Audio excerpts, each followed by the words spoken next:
Assalamualaikum. Today I am here to teach you Principles of Accounting ICOM Part 2. Author name is Suhail Afzal and Muhammad Arif Chaudhary.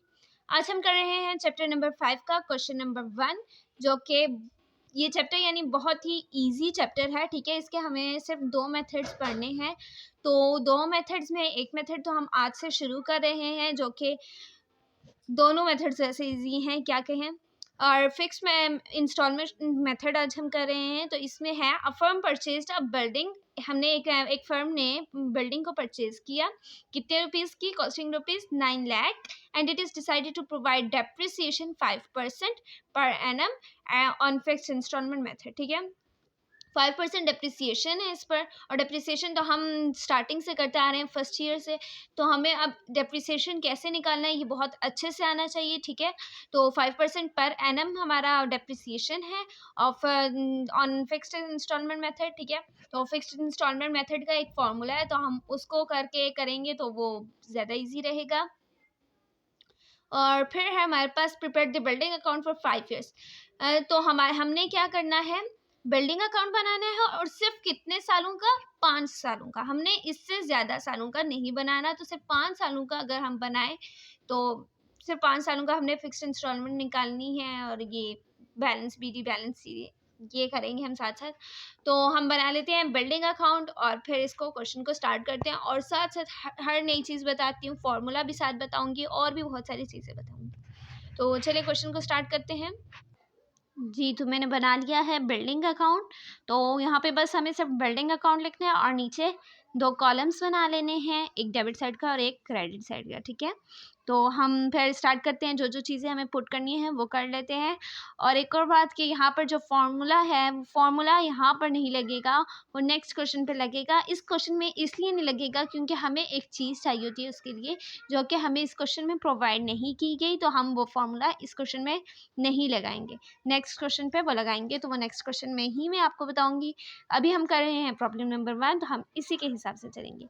ये बहुत ही simple सा question है problem number 1, तो हम इसको start करते हैं। ठीक है जी, तो सबसे पहले हमने इस क्वेश्चन में लिखना है, हमारे पास जो है 5 ईयर्स का है, तो हमें डेट गिवन ही, अगर तो डेट गिवन होती तो हम वो लिखते, मगर डेट गिवन नहीं है तो हम इस तरह से लिख लेंगे साइड पे।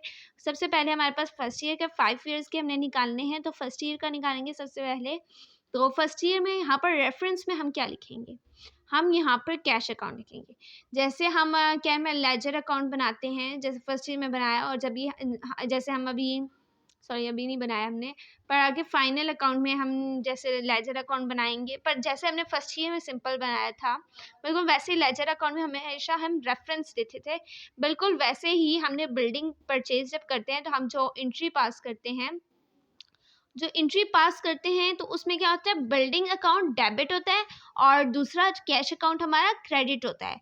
तो जो कैश अकाउंट है वो रेफरेंस है, और बिल्डिंग अकाउंट हम बना रहे हैं, तो बिल्डिंग अकाउंट हम नहीं लिखेंगे, सिर्फ उसकी अमाउंट पुट करेंगे। ठीक है, बिल्कुल वैसे ही हमने इसमें भी करना है। हमने कैश अकाउंट हम लिखेंगे, और रेफरेंस हम कैश अकाउंट का देंगे, जो कि बिल्डिंग अकाउंट की अमाउंट होगी। तो हमने बिल्कुल वैसे ही करना है। तो इसको सबसे पहले हमने क्या लिखना है, कैश अकाउंट लिखेंगे, कैश अकाउंट लिखा, और हमने वैल्यू क्या लिखनी है, 9 लाख, जो कि हम जितने की हमने परचेज की है बिल्डिंग। ठीक है, तो हमने इस तरह से करना है। उसके बाद हमने निकालना है डेप्रिसिएशन। तो डेप्रिसिएशन हम निकालेंगे इस साइड पर। तो इस साइड पे हम किस तरह से डेप्रिसिएशन निकालेंगे, हमने ऐसे करना है। हमने पहले डेट का होता है कि हम लोग यहाँ पे 31 दिसंबर करके, क्योंकि जब भी डेप्रिसिएशन निकलता है तो वो साल के आखिर में निकलता है, तो साल के आखिर के हिसाब से हमारा साल का आखिर कौन सा होता है, 31 दिसंबर। तो हम बिल्कुल वैसे लिख देंगे 31 दिसंबर। ठीक है, और इस तरह से लिख के फिर आगे डेप्रिसिएशन अकाउंट, और डेप्रिसिएशन अकाउंट किस तरह से हम इसको सॉल्व करें ये भी लिख लेंगे, 9 लाख मल्टीप्लाई कितना परसेंटेज हमें दिया हुआ है डेप्रिसिएशन का, 5, और डिवाइडेड बाय 100। ठीक है, तो यानी हमने ये सारी वैल्यू लिख ली है कि हमने इस तरह से इसको डेप्रिसिएट करना है। हमारे पास वैल्यू है 9 लाख मल्टीप्लाई 5 डिवाइडेड बाय 100, तो हमारे पास वैल्यू आ जाती है 45,000। ठीक है, तो 45,000 हमारा आ जाएगा फिर यहाँ पर जो कि हमारा डेप्रिसिएट हुआ है। और ये हमारा फिक्स्ड इंस्टॉलमेंट मेथड है और इसका मतलब ये है कि हमारे पास जो डेप्रिसिएशन निकलेगा पहली बार वो हमेशा हर साल में वही ट्रांसफ़र होगा डेप्रिसिएशन, ठीक है। हमें बार बार डेप्रिसिएशन नहीं निकालना, इसका यही फ़ायदा है और यही मतलब भी है, ठीक है। ये फ़ायदा भी है, बार बार हमें निकालना नहीं पड़ेगा, सिंपल सा एक ही बार निकालना होता है। वैसे इस तरह के क्वेश्चंस पेपर में आते नहीं है, सिंपल से बिल्कुल, बट हमने करना तो है क्योंकि यहीं से हमारी समझने वाली लर्निंग जो है हमारी यहीं से स्टार्ट होती है, फर्स्ट क्वेश्चन से ही। तो सर हमने अब क्या करना है, हमारे पास वही देखना है कि हमारे पास हम लोगों की ज़्यादा वाली अमाउंट कहाँ पर है, कौन सी साइड हमारी ज़्यादा है। तो हमारी डेबिट साइड में ज़्यादा है अमाउंट, ठीक है, 9 लाख है, तो हम ये ज़्यादा वाली नीचे लिख देंगे, बहुत नीचे नहीं लिखेंगे। क्यों? क्योंकि हमने 5 ईयर्स का टोटल निकालना है, तो अभी तो हमने सिर्फ फर्स्ट ईयर का निकाला है। तो ये 9 लाख आ गया हमारे यहाँ पर और दोनों साइड से हम 9 लाख लिख देंगे, ठीक है। फिर उसके बाद हमने बैलेंस निकालेंगे। हमारा बैलेंस क्या है, 9 लाख में से 45,000 को हम माइनस करेंगे, तो इसको बैलेंस CD लिखते हैं। तो 9 लाख में से 45,000 को लेस करेंगे तो हमारे पास वैल्यू आ जाएगी 855,500, ठीक है। तो हमारे पास ये वैल्यू आ जाती है। फिर तो हम यही लिखेंगे, फिर बैलेंस CD यानी बैलेंस क्या डाउन, तो ये हो गया हमारे पास, ठीक है। अब हमने नेक्स्ट ईयर में हम जा रहे हैं, सेकेंड ईयर में, तो सेकेंड ईयर में हमारे पास क्या होगा, सबसे पहले तो हमने सेकेंड ईयर लिखना है। उसके बाद क्या हम कैश अकाउंट दोबारा यहाँ पर लिखेंगे? नहीं। क्यों? क्योंकि कैश अकाउंट हमने सिर्फ पहली बार जब बिल्डिंग को परचेज किया तब यूज़ करते हैं, उसके बाद हमें ये यूज़ करने की ज़रूरत नहीं होती। और यहाँ पर अब हम लिखेंगे बैलेंस BD, न्यू ईयर है, ठीक है, तो हमने बैलेंस BD लिखना है। अमाउंट कौन सी लिखेंगे?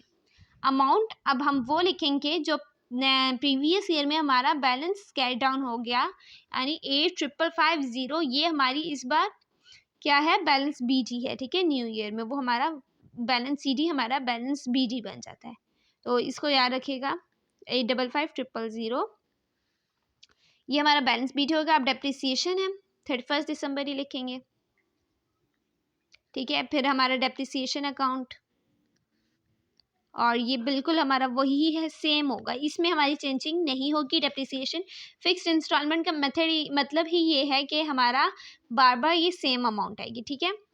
अच्छा, इसमें एंडिंग में ऐसे लाइंस डाल दें कि हमें पता हो कि यहाँ पे एंड हुआ था, ठीक है। अच्छा, डिप्रिसिएशन अकाउंट, और यहाँ पे हमारे पास आ गया 45,000, ठीक है। देन हमने क्या करना है, बैलेंस निकालना है। ज़्यादा वाली अमाउंट हमारी यहाँ पर है तो हम यही लिखेंगे 8,55,000,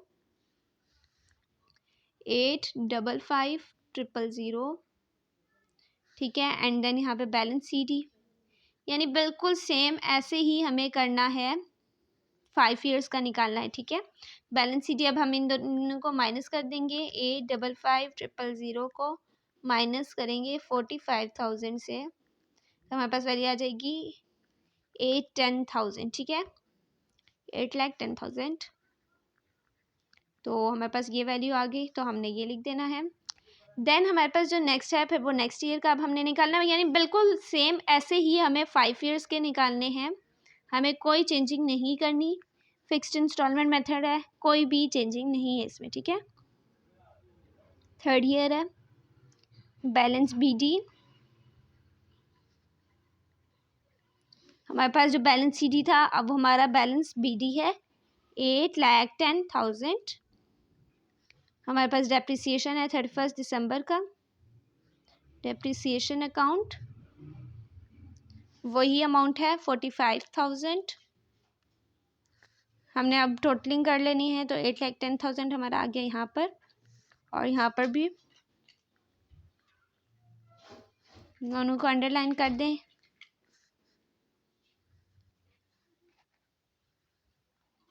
आप देख सकते हैं कि ये कितना इजीली सॉल्व हो रहा है, हमें कोई बार बार मेहनत भी नहीं करनी पड़ी। सिर्फ एक बैलेंस CD निकालने के लिए हमें थोड़ी सी मेहनत करनी पड़ती है, इसके अलावा हमें कोई मेहनत की ज़रूरत ही नहीं है इस क्वेश्चन में, ठीक है। फिर थर्ड ईयर का निकाला तो हमारे पास वैल्यू आ गई 7,65,000,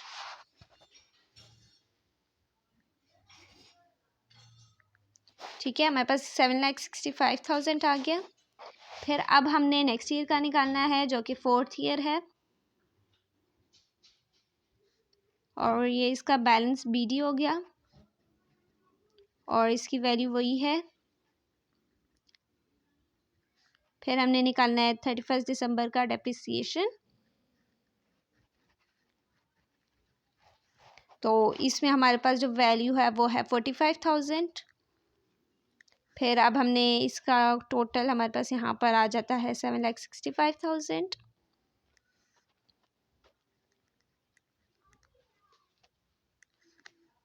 फिर बैलेंस CD जो है हमारे पास इसमें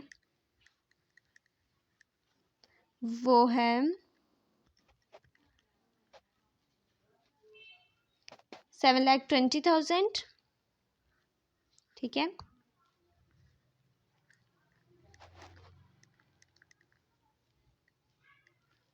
फिर हमारे पास अब लास्ट ईयर का है, वो करना है लास्ट ईयर का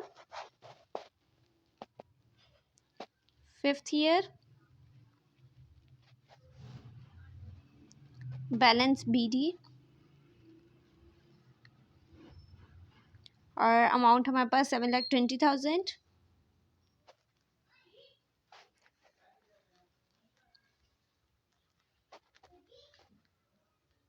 और फिर हमारे पास बैलेंस नहीं, पहले डेप्रिसिएशन अकाउंट, और अमाउंट वही है 45,000।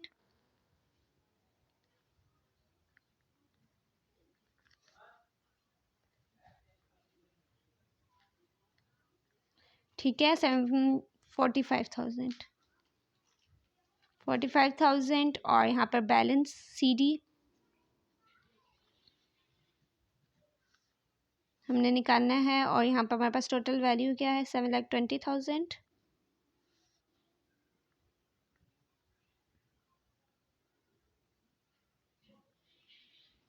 माइनस 45,000 कर देंगे फिर से 7,20,000 को, तो हमारे पास आ जाएगा 6,75,000।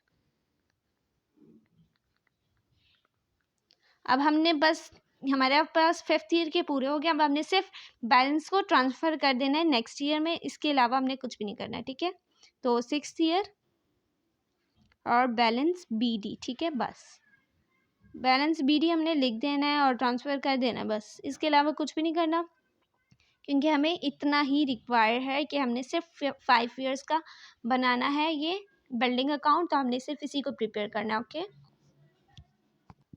जी, तो ये हमारा फुल डेप्रिसिएशन का फर्स्ट क्वेश्चन। ठीक है, बिल्डिंग अकाउंट, तो ये 5 ईयर्स का है और 6 ईयर में हमने सिर्फ ट्रांसफ़र करना है, और ये फिक्स इंस्टॉलमेंट मेथड है जो कि नहायत ही ज़्यादा इजी है, बिल्कुल सिंपल सा है। बार बार हमें एक ही चीज़ करनी है, सिर्फ हमें बैलेंस CD बार बार निकालना पड़ता है, इसके अलावा इस मेथड में हमें कुछ भी और नया नहीं करना पड़ता। बहुत ही सिंपल सा क्वेश्चन है, और नेक्स्ट क्वेश्चन भी बिल्कुल सेम ऐसा ही है, तो हम वो करेंगे कल। और यही है हमारी आज की वीडियो, जिसमें हमने फिक्स्ड इंस्टॉलमेंट मेथड सीखा। अगर आपको मेरी वीडियोस अच्छी लगती हैं तो मेरे वीडियोस को लाइक कीजिएगा और चैनल को सब्सक्राइब कीजिएगा, और साथ ही बेल आइकन के बटन को ज़रूर क्लिक कीजिएगा, ताकि मेरी हर नई वीडियो का नोटिफिकेशन आप तक पहुंचता रहे। अगली वीडियो तक के लिए अल्लाह हाफ़िज़।